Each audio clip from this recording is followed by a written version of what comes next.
Yan, magandang gabi po sa inyo lahat mga kapatid. Ano po, mga kaibigan, tayo po ay magsimula ng pag-aaral. Wait on the Lord. Sabi niya, wait, I say on the Lord. So, paano po ba maghintay? Kuminsan, maraming paraan po paghihintay. Naghihintay tayo ng isang tao na importante, pinaghahandaan natin lahat ito kapag siya ay darating. Pero, ang pagdating po ba ng Panginoong Yesus, na ipinaghahandaan po ba natin lahat? Katulad po ito, mabasahin natin mamaya po sa Psalm 9:27 po. So there are some qualities na kailangan natin for us to endure habang tayo po ay naghihintay sa muling pagbalik ng ating Panginoong Jesus. Ayan po, no? Kaya po, dito na natin mga kapatid, na po, ito sinishare ko pa rin po sa isang kapatid na nasa ibang bansa. So, ang paghihintay sa Panginoon Diyos. Simulan po natin ang ating pong pag-aaral sa gabing ito. Some qualities o mga quality na kailangan natin para ma-endure natin ang mga bagay nito habang tayo ay naghihintay sa Panginoon. Una po, endurance is necessary if we are to be saved eternally. Ang ibig sabihin ng endurance po, kasama rito yung pagtitiis, pagtitiyaga, self-control, lahat po nandiyan po na binabanggit natin. Sa buhay natin, marami tayong mga pagsubok na hinaharap, problema na hinaharap natin, nandiyan po lahat, but we need to endure of everything that we are facing in this world. Sa buhay natin, if we want to be saved, we must endure all the persecution na ginagawa sa atin ng mundo na ito ay maiwasan natin. Para nang sa ganun, nahanap natin ang kaligtasan, buhay na walang hanggan sa piling ng Diyos. We must be steadfast, unmovable, always abounding in the work of the Lord. Katulad po ng sinabi po sa 1 Corinthians chapter 15 verse 8. Marami na rin po nakaka-memorize nito sa atin. Alam po natin kung ano po ang ibig sabihin nito, ang sinabi ng Panginoon dito sa 1 Corinthians chapter 15. Basahin ko lang po sa inyo po, malinaw, para sa Tagalog po, para po sa inyong paikinig na muli ang salitang ito. Baka po nakalimutan niya na po ito eh. Ano po, this is one of my favorite verse in the Bible po. Dahil ito nagbibigay sa akin ng katatagan sa paglilingkod sa Panginoon Diyos. Ito po ang maganda dito. Ito po may kahalong pang-anyaya, may kahalo po pangako. Kaya nga mga kapatid kong minamahal, kayo'y magsitatag. Huwag makilos na laging sumasagana sa gawa ng Panginoon. Kundi tingnan niyo po, sumasagana. Yamang nalalaman ninyo na hindi walang kabuluhan ang inyong gawa sa Panginoon. Yun po isang pangako doon. Yun po na binabanggit. So, sa Galatians chapter 6 verse 9 naman po, may binanggit din po si Pablo sa mga taga-Galacia.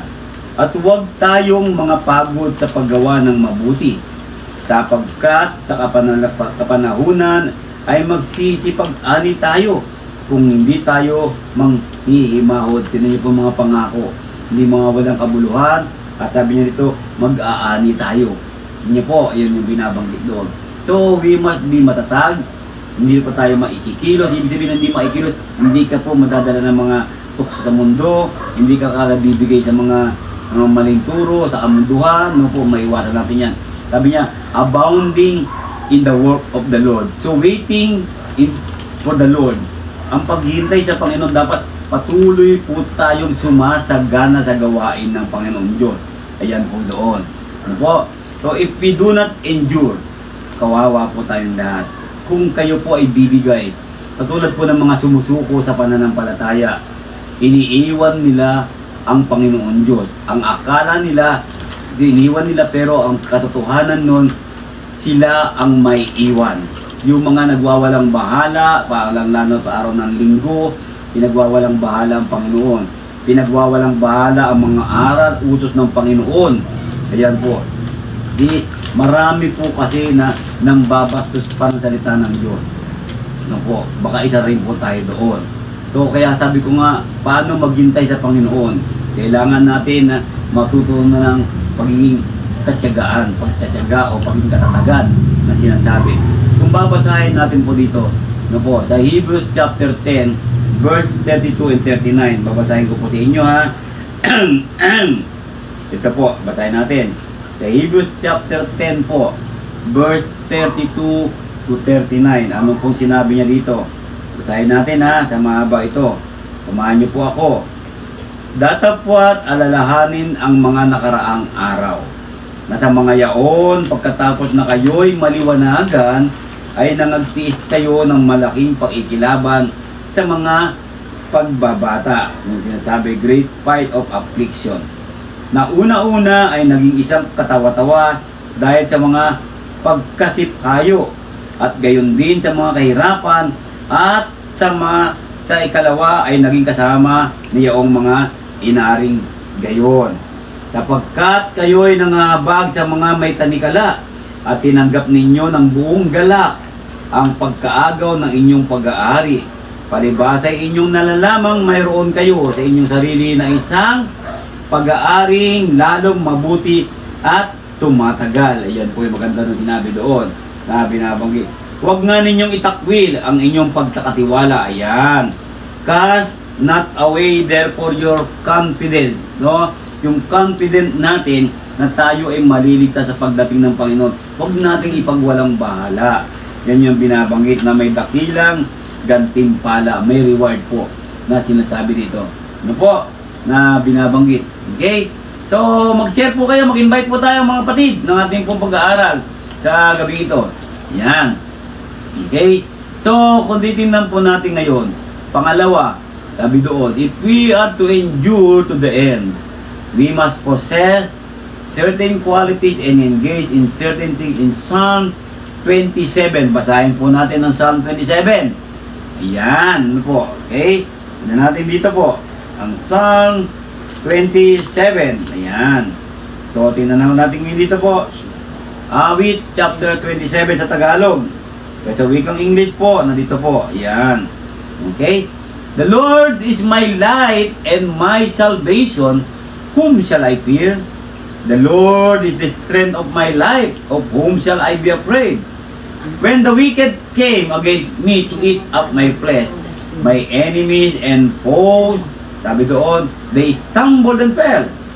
Though an army may encamp, basahin ko sa wikang Tagalog para pumano natin. Ayan, ano po, sunod-sunod. Habang ang English po nandito, babasahin ko po sa wikang Tagalog. Ito po, no? Sa mga awit, chapter 27 po. Ayan, basahin ko sa wikang Tagalog ulit. Ayan. Sabi niya, ang Panginoon ang aking liwanag. Sabi doon, at aking kaligtasan. Kanino ako matatakot? Ang Panginoon ay katibayan ng aking buhay. Kanino ako masisindak?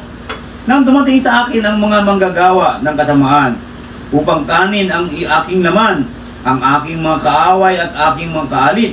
Sila'y nangatisod at nangarapa. Bagaman ang isang mukbo ay humantong laban sa akin, hindi matatakot ang aking puso. Bagaman magbangon ang pagdirigma laban sa akin, gayon may titiwala rin ako. Isang bagay ang hiningi ko sa Panginoon, na aking hahanapin, na ako'y makatahan sa bahay ng Panginoon. Yan. Ano po? At mag-usisa sa kanyang templo. Verse 5 natin. Sapagkat sa kaarawan ng kapagbagan ay iniingatan niya ako na lihim sa kanyang kulandong. Sa kublihan ng kanyang tabernakulo ay ikukubli niya ako. Kanyang itataas ako sa ibabaw ng isang malaking bato. Sabi doon. No, at ngayon, matataas ang aking ulo sa aking mga kaaway sa palibot ko. At ako'y mag-aandog sa kanyang tabernakulo ng mga hain ng kagalakan.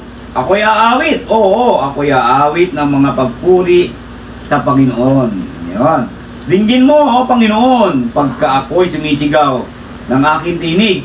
Maawa ka rin sa akin at sagutin mo ako, sabi niya doon. Hear, O Lord, sabi doon. And verse 9, 8, nang iyong sabihin, hanapin ninyo ang aking muka. Ang aking puso ay nagsabi sa iyo, ang iyong muka, Panginoon, ay hahanapin ko. Yan, ginabi doon. Verse 9, do not hide your face from me, sabi doon. Ano po, huwag mong ikubli ang iyong muka sa akin. Huwag mong ihiwalay ang iyong lingkod ng dahil sa galit. Ikaw ay naging aking saklolo. Huwag mo akong itakwil o pabayaan man, O Diyos ng aking kaligtasan. Bagaman pabayaan ako ng aking ama at aking ina, gayon may dadamputin ako ng Panginoon. Ituro mo sa akin ang iyong daan, O Panginoon, at patnubayan mo ako sa patag dalandas dahil sa aking mga kaaway. Huwag mo akong ibigay sa kalooban ng aking mga kaaway, kapagkat mga sinungaling na saksi ay nagsibangon laban sa akin at ang nagsisihinga ng kabagsikan. 13. Ako'y sana'y nangunupaypay kung di ko pinaniwala ang makita ang kabutihan ng Panginoon sa lupain ng may buhay. Verse 13, napakaganda po, di ba? Ang sinasabi doon, I have lost heart unless I had believed that I would see the goodness of the Lord in the land of the living. Mag-aantay ako sa Panginoon. Ayan. Mag-aantay ako sa Panginoon. Ikaw ay magpakalakas at magdalang tapang ang iyong puso. Oo, umasa ka sa Panginoon. Ayan. So wait on the Lord. Are you waiting for the Lord? Are you waiting on the Lord? Yan po, ang sinasabi natin, no po, sa gabing ito po. Yan. Okay?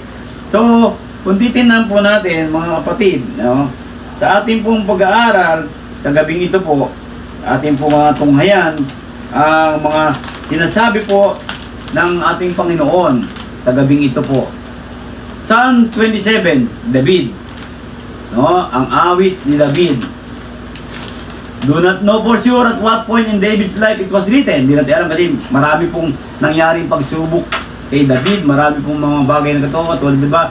Psalm 23, no, the most famous psalm. At ito po kaduktong Psalm 27. Hindi natin alam kung ano mga pagkakataon na sinulat niya ito. No? Pero ayon sa Septuagint interpreter, to this title before he was anointed. Bago po siya ma-anoint nung sinulat niya ito. Ayan. Po, ang ibig sabihin nung bago po siya ihiram na maging hari. Some modern scholars suggest it was written during the time of Absalom rebellion. Sabi naman nila doon. Okay, yun natin. Ano bang nasa loob nito? Unang-una po, yung verse 1. Ayan. Tingnan natin po. Sabi doon sa verse 1, ang saan nakalagay doon? A testimony of his faith. Totoo naman po, hindi ba sa verse 1? Kung titignan natin yung testimonya ng kanyang pananampalataya na binabanggit doon. Pangalawa, the testing of his faith, verse 7 hanggang 12. Pansinin niyo po ang buhay sa awit chapter 27. The triumph of his faith, verse 13 and 14. So kung titingnan nyo, there is a testimony of David's faith on Psalm 27. And in verse 7 up to 12, the testing of his faith. At pagsubok ng kanyang pananampalataya. At dito pa sa verse 3. Number 3, yung the triumph of his faith, verse 13 and 14. So, ang susi is endurance. Ayan. Key to endurance is our faith. Kung nais mong tumatag, pananampalataya mo, palakasin mo. Ngayon, malakas ba pananampalataya mo habang ikaw ay naghihintay sa ating Panginoon? Ang paghihintay sa Panginoon, maraming darating ng mga bagay. Parang naghihintay ka, andyan dyan yung susubukin kang mainit, ito, susubukin ka ng mga ganitong bagay, marami po. Pero dito, kailangan po natin ang matatag na pananampalataya. Tingnan po natin yung verse 1 to 3 po. The Lord is my light. Ano po? The question for us tonight, is the Lord is your light? Kung sasabihin mo ang Panginoon ang ilaw mo, meaning to say, ang Panginoon ang naghahari sa buhay mo. Ayan, na binabanggit. Sapagkat iyong papagniningasin ang aking ilawan. See, kung ang Panginoon ang ilaw mo, lalo kang magliliwanag. Do you remember yung sinabi ng Panginoon, you are the light of this world? Pero dito, lalo kang pagliliwanagin ng Panginoon. Sabi niya, nililiwanagan ng Panginoon kong Diyos ang aking kadiliman. Kung, ito po, kung ang Panginoon ang iyong ilaw, meaning to say, ang kanyang mga salita ang namumuhay sa ating buhay. Habang tayo naghihintay at lalo tayong magliliwanag ng mga bagay na yan. Po, sa awit chapter 119-105, ang salita mo ay ilawan ang aking mga paa at liwanag na aking lag. Alam natin po yan, thy word is a lamp unto my feet. Ayan, ang binabanggit doon. So, David po, dito makita natin, no, pinagkatiwalaan po niya ang mga nireveal ng Panginoon. Ngayon po, ano ba yung mga nireveal ng Diyos?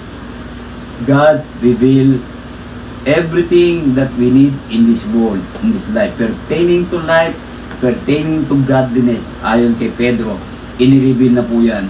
Ngayon, pinagtitiwalaan mo ba ito? Kung nagtitiwala po tayo sa salita ng Panginoon, patuloy po tayo maglilingkod. Hindi po tayo, sabi niya, abounding in the work of the Lord.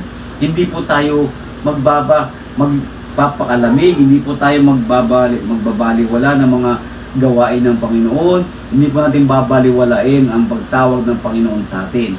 Kung tayo talaga ay nagtitiwala at sumusunod sa kanyang mga salita. Iyon. Trust in God's promises due to His past faithfulness. David trust the promise of God because David was able to see everything the promises of God has been fulfilled. Kaya pinagkatiwalaan po niya ang mga pangako ng Diyos. Ngayon po, do you trust? Do you have faith in the promises of God? See, in this life, sabi ko nga, pinag-aralan ng mga nakarang mga panahon buwan, maraming pagsubok, ihilahin ang pananampalataya mo, ihina ang pananampalataya mo dahil hinihila ka ng mundo, dahil nagpapatangay tayo sa mundo. Pero kung tayo hindi nagpapatangay, sabi kanina, paliliwanagin tayo ng Diyos. Sabi kanina sa Awit chapter 119 verse 105, pagliliwanagin pa tayo ng Panginoon Diyos na binabanggit dito, no? Sinasabi, ang sabi nga ni David, at sinabi ni David kay Saul, huwag manglupaypay ang puso ng sinuman dahil sa kanya. Ang iyong lingkod ay yayaon at makikipaglaban sa Pilisteyong ito. Sabi nito ni David kay Saul. Si Saul, the first king of Israel. At sinabi ni Saul kay David, hindi ka makakaparoroon laban sa Pilisteyong ito upang makipaglaban sa kanya, sapagkat ikaw ay isang bata at siya ay isang lalaking mandirigma mula sa kanyang pagkabata. Kalaban niya rito si David and Goliath. Ayan, no? Na binabanggit ito. Pero, tinan niyo po ang tiwala ni David sa mga pangako ng Diyos. Dahil nangyari, tinan niyo po yung mga katapatan ng Diyos sa kanyang paglilingkod. Tinan niyo po sinabi niya dito, verse 34. At sinabi ni David kay Saul, ang iyong lingkod ay nag-alaga ng mga tupa sa kanyang ama. At pagka pumaroon ng isang leon o isang oso at kinukuha ang isang kordero sa kawan, ay lumalabas akong hinahabol ko siya at aking sinasaktan at aking inililigtas sa kanyang bibig. Pagka dinadalawang ako ay aking pinapangahan at aking sinasaktan ang aking pinapatay. Yung mga kalaban niya, leon at oso, no? The lion and the bear. Pansinin niyo, lalaki naman. Malalaki mga yan. Sabi niya, bata. Pero, paano nangyari kay David yun? Dahil si David po ay labis ang tiwala sa katapatan ng Diyos at that time, nung panahon na yun. Pinapatay ng iyong lingkod ang leon at gayon din ang oso. At ang Pilisteyong ito, na hindi tuli, ay mag-iisa sa kanila. Yamang kanyang hinahamon ang mga hukbo ng Diyos na buhay. So, pansinin niyo po. See? Sabi doon, depend the truth. Na po. Dinidepend dito ngayon ni David yung pangako ng Diyos sa Israelita. Kaya hinahamon niya na ko ang kawan ng Diyos, ang hukbo ng Diyos. Kaya lalaban ako dito. Sino ba itong Pilisteyong ito? At sinabi ni David, ang Panginoon na nagligtas sa akin sa mga panghamot ng leon at sa panghamot ng oso, ang siyang magliligtas sa akin sa kamay ng Pilisteyong ito. See, look at the promises of God there and look at the faithfulness of David here. Look at how David trust God. Tingnan po, yung mga pangalmot, di ba? Ang lalaki ng mga bear, mga lion, no? Pag ikaw nakalmot niya, halos lalabat na buto mo. Pero sabi niya, iniligtas ako ng Diyos. Lalo dito sa Pilisteyong ito. At sinabi ni Saul kay David, lumaon ka, at ang Panginoon ay sa iyo. Tingnan po, yung binabanggit doon. Ayan, ang ganda. No po? So, kung titingnan natin, ang pagtitiwala po, hindi lang basta believe. Hindi po ito ang pagtitiwala po ay ang paglalagay ng ilaw ng Diyos sa buhay mo. Ang paglalagay ng salita ng Diyos sa buhay mo. Yan ang pagtitiwala eh. At dito po, kung tunay ka mayroong pong tiwala sa Diyos, at ang salita ng Panginoon ay nasa iyong daan, thy word is a lamp unto my feet, nasa iyong daan, mawawala po yung takot. Trust extinguishes fear. Ayan, yung binabanggit ko. Mawawala po talaga yan. Tingnan niyo po sinabi niya dito. Ang Panginoon ay kakampi ko at hindi ako matatakot. Anong magagawa ng tao sa akin? See?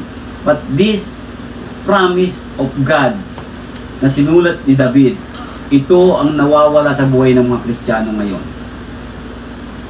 Marami mga Kristiyano bumibitaw sa Panginoon dahil sa mga pagsubok ng buhay. Ano po? The persecution, the trials of this life, the suffering of this life is part of our Christian life while we are waiting for the Lord. See, waiting for the Lord, we need endurance because we don't know when the Lord will come. That's why we need to be faithful, we need to trust, magtiwala tayo, maging tapat tayo sa Panginoon. Nang sa ganun, ano po, hindi tayo pababayaan ng Diyos. Ang ganda ng sinabi, oh. Diba? Ang Panginoon ang kakampi ko. Ngayon, kakampi mo ba ang Diyos? Diba? Kung kakampi mo ang Diyos, hindi mo siya tatalikuran kailanman upang hindi ka talikuran ng Diyos. Kapag tumalikod ka sa Diyos, tatalikuran ka ng Panginoon Diyos. Kaya yung mga kapatid na tumatalikod sa Panginoon Diyos, lalong-lalo tuwing araw ng linggo, huwag po kayong umalis. Huwag niyong talikuran ang Panginoon sa pagsamba. Kaya po, titignan natin yan. Ano po? Kaya sa buhay natin, napaganda, ano po, ang sabi dito sa Romans 8:31, mababasa natin mamaya yan. No? Trust is confident even in the face of apparent certain defeat. Kahit na yung magtingin mo na matatalo ka na, pero tiwala ka lang kay God. Dahil kailan man, tingnan niyo po, kakampi mo nga ang Diyos eh. Di ba? See? Is God. Tama po. Ang problema mo ba, ang kaaway mo ba, ang pagsubok mo ba ay mas malaki pa sa Diyos? No. Kaya sabi niya dito sa Romans 8, babasahin natin. Ito po. Ano ang ating sasabihin sa mga bagay na ito? Kung ang Diyos ay kakampi natin, sino ang laban sa atin? Napakaganda ng tanong ano po. So let us tingnan natin po tanong na to. Kung kakampi mo, sino ang laban sa atin? Tingnan po, napakaganda po eh. Tingnan natin kasi kung minsan as if feeling mo hindi mo kakampi ang Diyos eh. Mali eh. No? Kaya nawawala sa iyo ang Diyos kasi po gumagawa tayo ng kamalian at kasalanan.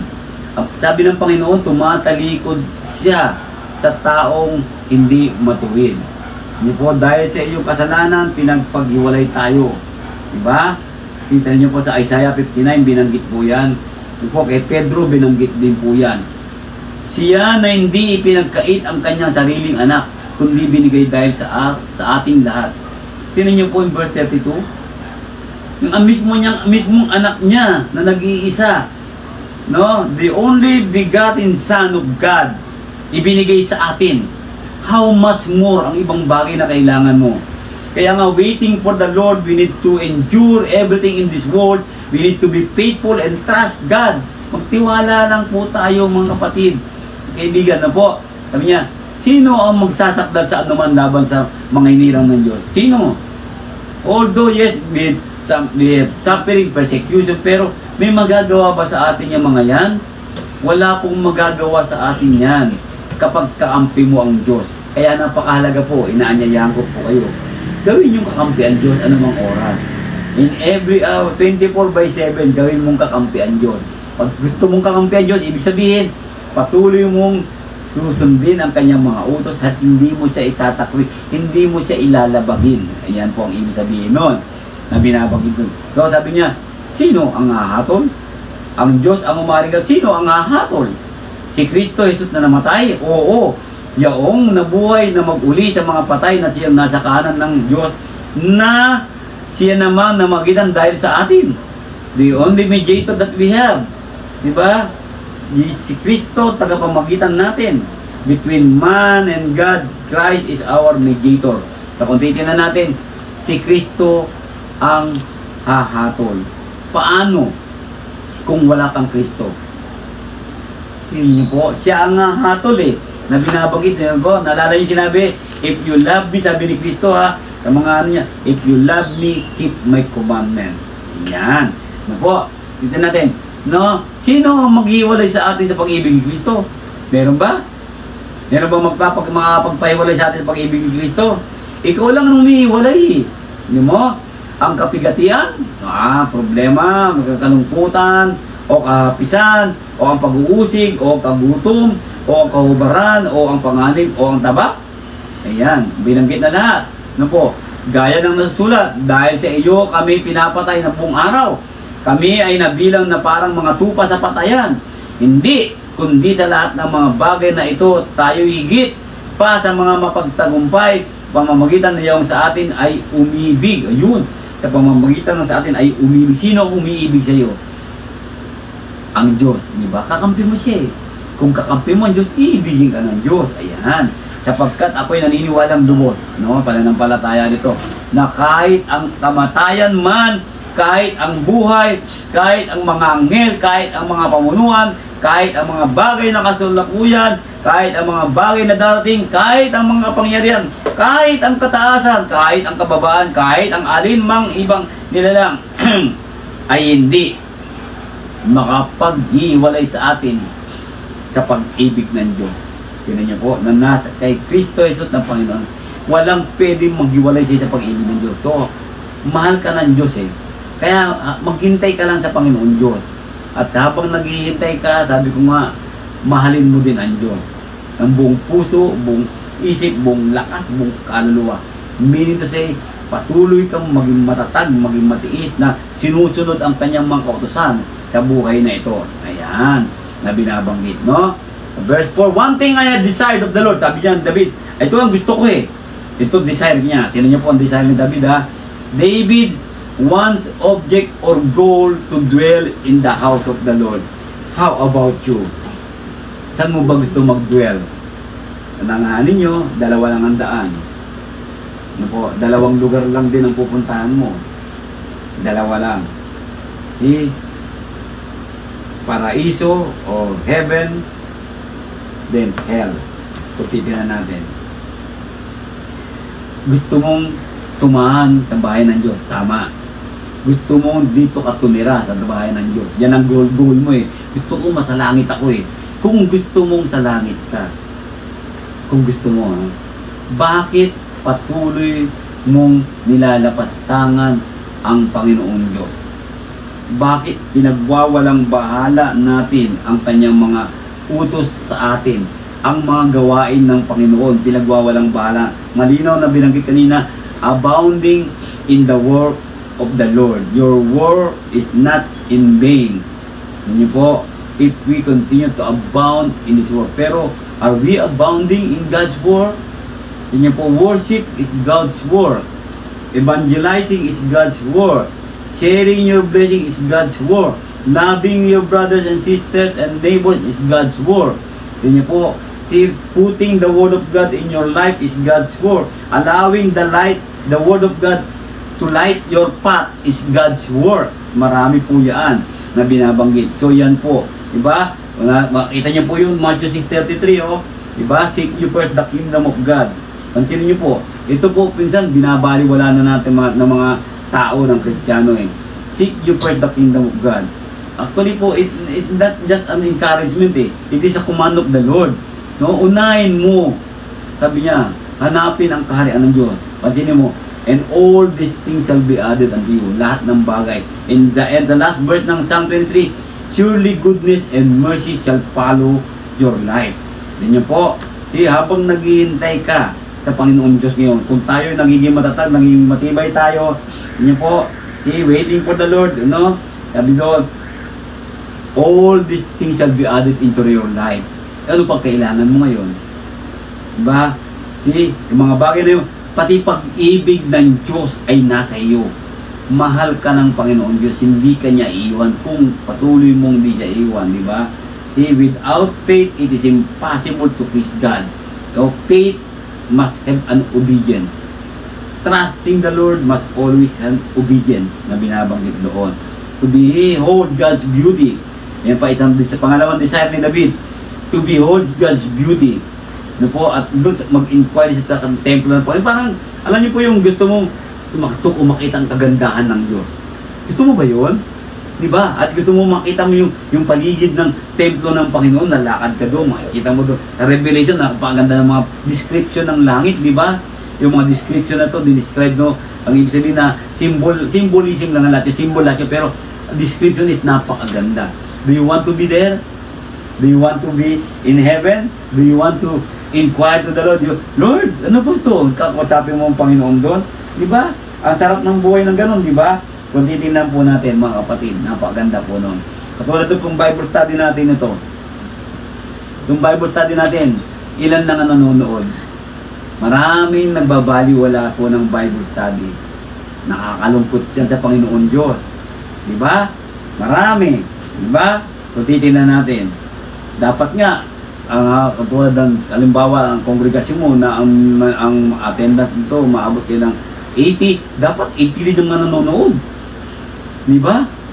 See?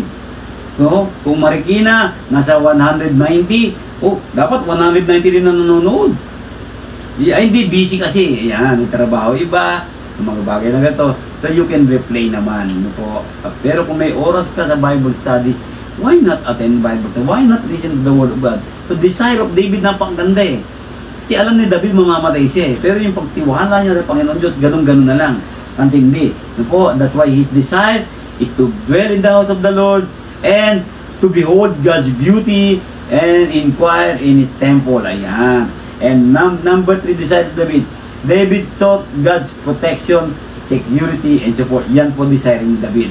Gusto niya po na protektahan siya ng Diyos. Gusto ni David na siya magkaroon siya ng security from God. Gusto ni David magkaroon siya ng support from God. Do you want that? Gusto mo ba ang protection ng Diyos? Gusto mo ba ang security ng Diyos? Gusto mo ba ang suporta ng Diyos? Then, anong ginagawa mo? Kung gusto mo yan. No po, magbabasa tayo ha. Ito po, Colossians chapter 3 verse 3 po. Basahin natin. No po, basahin natin ang Biblia po. Colossians chapter 3 verse 3. Ayan. Okay? Ano sinabi ni Pablo? Sapagkat kayo'y nangamatay na at ang inyong buhay ay natatago kasama ni Kristo. For you are dead and your life is hid with Christ in God. So this word, this Bible verse must always be understood by every Christian today.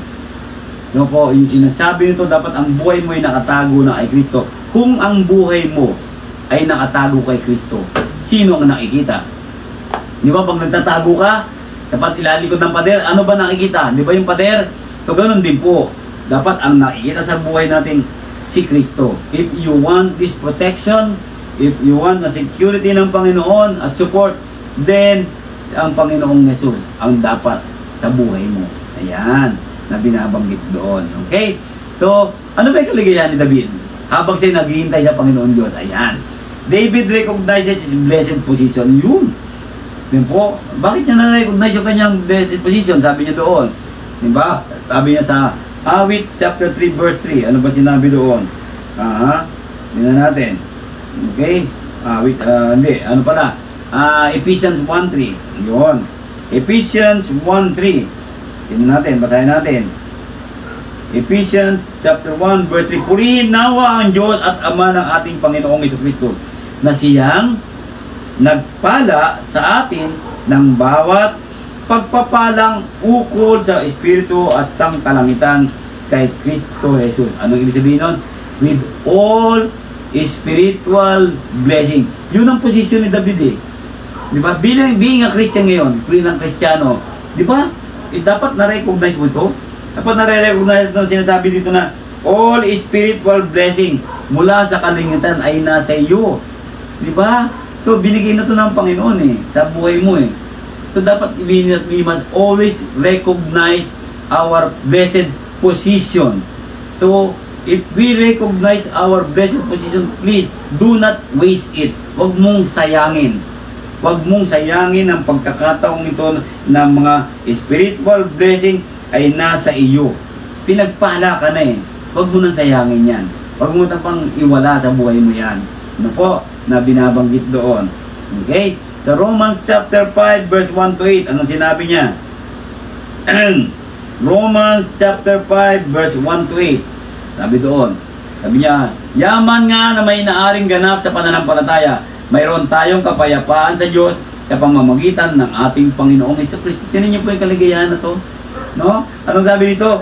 We have peace. May kapayapaan tayo sa Panginoong Jesucristo, sa Diyos sa pamamagitan ni Kristo. Ayan, naganda nang sinabi doon. Sa pamamagitan din naman niya, nagkaroon tayo ng ating pagpasok pamamagitan ng pananampalataya sa biyayang ito na diyan ay nagsilagi tayo at nagagalak tayo sa pag-asa ng kaluwalhatian ng Diyos. Yun yung posisyon natin eh. This is our blessed position, no? Makita natin that we've been justified by faith and we have peace with God and we have a living hope. Yan po dapat natin habang naghihintay tayo sa Panginoon Diyos. Di ba? Habang naghihintay sa Panginoon, ito dapat yung nare-recognize natin that nakikita mo. Kaya huwag natin sayangin po. Huwag natin sayangin ang ating pagiging Kristiyano, paglilingkod sa Panginoon. Ayan. No? At ang resulta ng kanyang kaligayahan, ano po nangyari? Nag-worship siya. See? Tingnan po, worship the Lord. Worship God. No? Every first day of the week, mayroon tayong gathering together, an assembly of Christian. But every day of your life, you need to worship God. No po, sa sarili mo. No? Individually, we need to worship God every day of our life. But in every Sunday, no po, it is a command of God that we need to assemble. So, yun po yung resulta ng kaligayahan nito eh. No, if you recognize the blessed position that God gave to you, na binigay sa'yo ng Diyos, then you must worship the Lord. Diba? Worship God in spirit and in truth. Sabi dun sa John chapter 4. Alanan natin lahat yan. O titignan natin. Babasahin ko po yung sinabi sa awit. No? Sa awit, chapter 100. Samahan niyo po ako mabasa. Mga awit, chapter 107, verse 22. Yun. 107, verse 22. Ano pong sinabi? Tayo natin. At magandog sila ng mga hain ng pasasalamat at ipahayag ang kanyang mga gawa na may awitan. Tingnan niyo po. So, kung nare-recognize mo yan, kung gusto mo ang proteksyon, kung gusto mo security ng Panginoon, kung gusto mo pagpapala ng Panginoon din, magsamba ka. Kaya kung minsan kasi nanghihina ang katawan, may sakit ako, brad, may ganito. Kaya ka nagkakasakit eh. Kasi ang sakit kasama sa mundo. Pero, kaya lalo lumalala ang sakit mo. Hindi ka nagsasamba eh. May problema ako eh. Lahat tayo may problema. Pero lalong bibigat ang problema mo kapag hindi ka nagsasamba. Kapag binagwawalang bahala mo. Ang linaw-linaw kanina. No? Kakampi mo ang Diyos.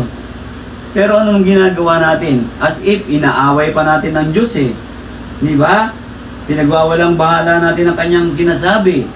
Ano ba pakiramdam nung may sinasabihan ka na ito, hindi mo pinapansin? Ano ba, ikaw na lang, sinasabihan mo yung anak mo, sinasabihan mo yung anak mo, hindi ka pinapansin, anong pakiramdam mo? Di ba? So, ganun din ang Panginoon Diyos. Kaya nga sabi kanina, si Kristo maghahatod sa atin eh. Di ba? So, kung titignan natin lahat yan. The joyful heart is a singing heart. Yung maawit ka talaga. Ang paganda niya, makita nyo sa Acts 16, Ephesians 5, Colossians chapter 3. Ang sinabi dyan, umawit. Diba? Yung pinapakita mo yung kaligayahan mo. Pinapakita mo yung kaligayahan mo umaawit. Pati pag tutugtog ka, may mga instrumento, hindi mo mararamdaman yung awit, maingay ang maririnig mo. Ano po? Kaya nga sinasabi, umawit tayo, wala pong sinasabi, magtugtugan tayo ng mga kalembang dyan, wala eh. Ang sabi ng Panginoon, umawit tayo. Yung mismong sabi ni David kanina rito, binasa natin kanina.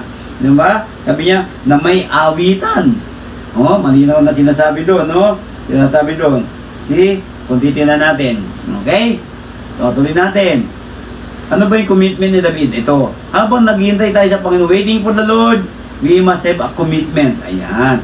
Ito po yung topic ko nung linggo eh. Commitment. Ang aking sermon nung linggo sa may Friendship Road Church of Christ. Ano po? Maganda po. Pwede upload ko po yan sa YouTube para painggan din po ninyo. Humbly pleaded for God's ear and mercy.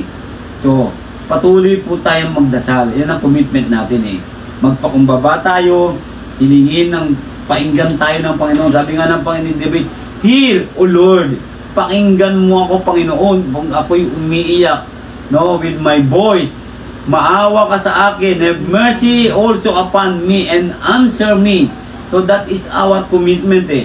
So commitment natin upon waking up, Lord, thank you. Commitment natin yan eh. In everything that we have, Lord, salamat po. Kapag meron tayong, Lord, tulungan mo sa ganito. Lord, ganyan. So that is our commitment. Always ask mercy for the Lord. Because sa buhay nating mundong ito, nagkakamali tayo, nagkakasala tayo. So we need to ask always for the God's mercy. For mercy. Tandaan nyo po, kapag itong commitment natin, lagi na nagdarasal, lagi na nagpapasalamat, protection, security, pagpapala na Diyos ay sa iyo. So sino ang lalaban sa iyo? Who can be against us? Wala. Hindi ba? Romans chapter 8, nabasa natin kanina. Pagtitin na natin, kapatid. Yan. Tinan niyo po. Panginoon, dinggin mo ang aking tinig. Pakinggan ng iyong mga pakinig ang tinig ng aking mga pamanhig. Kung ikaw, Panginoon, magtatanda ng mga kasamaan, o Panginoon, sinong tatayo? Di ba? So ito maganda rito eh. Alam nyo, pag tayo humingi ng tawad sa Panginoon, ng may pagpapakumbaba ng buong puso, hindi na alam ng Panginoon eh. Ang maginawa mong kasalanan, basta ikaw nagpakumbaba. Lalo na yung mga nanonood pa, hindi na Kristiyano pa.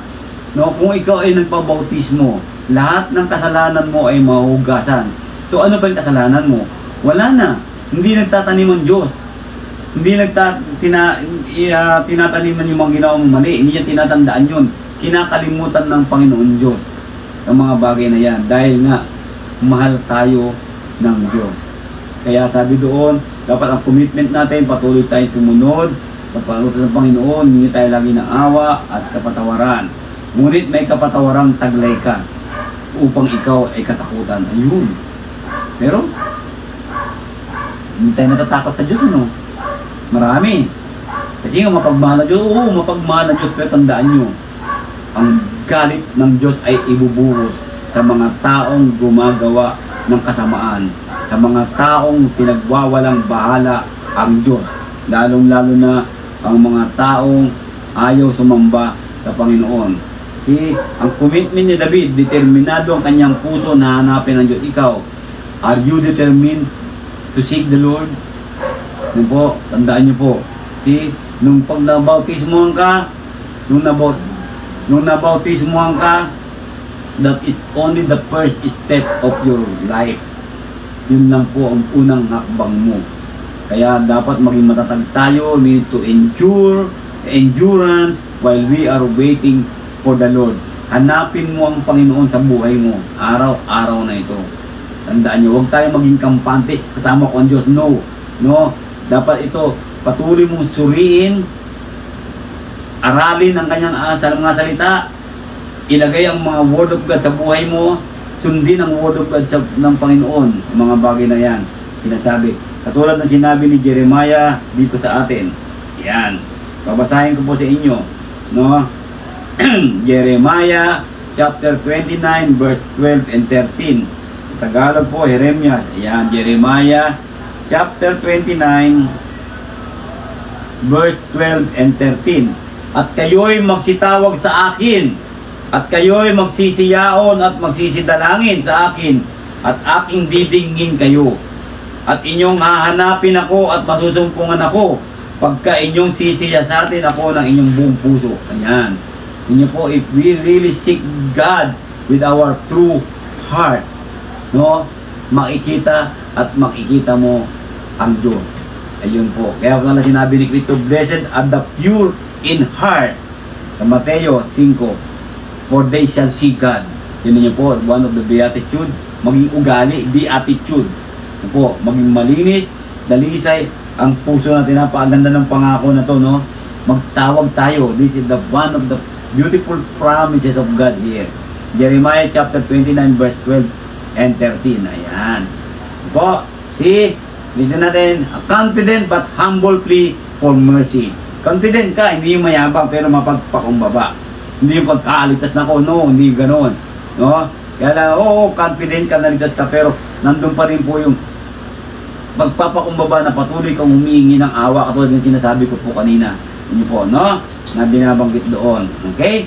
So, David's hope. Pag-asa ni David. Anong pag-asa ni David? David knew God's teaching and his desire to walk in it would result in blessing. Ayun. Alam ni David umaasa siya Diba? Inaasahan ni David to No po? No? Na kapag siya ay lumalakad sa mga salita ng Panginoon, alam niya ang resulta ay pagpapala. Anong blessing ito? What blessing that he is expecting? No, David expecting a blessing of eternal life. No po? Alam niya ang turo ng Diyos Dapat ganun rin po tayo Yung alamin natin yung turo ng Panginoon Diyos at yung magkaroon tayo ng pagnanait ng lumakad. Lord, I want to walk with you. Diba? Yun niyo po. See, kuminsan lagi lang tayo, gusto lang natin ng Panginoon lumakad. Po. Hindi po, lumakad tayong kasama ang Diyos. Po, lumakad na, namatay na nga siya para sa atin So tayo rin po ay mamatay para sa Panginoon Diyos. Yan, ang buhay natin. Ano po? Na binabanggit, sabi niya, no? Sabi niya, teach me your way, O Lord, and lead me in a smooth path because of my enemies. Kung marami tayong kaaway Kaaway una natin ang kamunduhan. Ano po? See? Sa buhay natin, ayan, David's hope, no? Faith preserved in times of discouragement. Kung malakas ang pananampalataya mo, hindi ka kaya madali ma-discourage. Yun po. See, kaya tayo nadi-discourage Mahina pa pananampalataya natin. Bakit humina pananampalataya? Dahil wala ang Word of God sa iyo. If the Word of God is the light unto your path, then you will not be able to easily discourage. Hindi ka agad madadali ma-discourage. No po? Hindi tinan mo. Kaya po ang pananampalataya mo ay nasa iyong buo malakas. At hindi pagtitiwala mo sa Panginoon dahil ang kapit mo sa kanyang mga salita, inalam mo ang kanyang mga aral at ipinamuhay mo ito, then makikita mo yan sa buhay na to. Diba? Titignan natin. Anong sinabi doon? No? Have patience and courage. God will strengthen your heart. Magpasensya lang tayo lagi at maging matapang tayo sa buhay na to. Harapin ang buhay na kasama ang Diyos. Tandaan mo, kakampi mo ang Diyos. Kung ang salita niya ay patuloy mong nagliliwanag sa iyong buhay. Yan, no? Sabi nga niya, pagliliwanagin sa iyo ng Panginoon Diyos. Yan yung mga bagay na doon. Okay? At habang tayo naghihintay sa Panginoon, lalakas tayo lalo, at ang puso natin ay magiging matibay kasi ang tiwala natin sa Kanya ay ganon-ganon na lang. Kaya mga kapatid na nakikinig, na po, pagningasin ang inyong pananampalataya, palakasin ang inyong pananampalataya sa Panginoon Diyos. Ayan, no po, na may pagsunod ng paglagay ng iyong salita niya sa inyong mga buhay. Tandaan sa ating mga buhay. Ayun, ang binabanggit dito, no?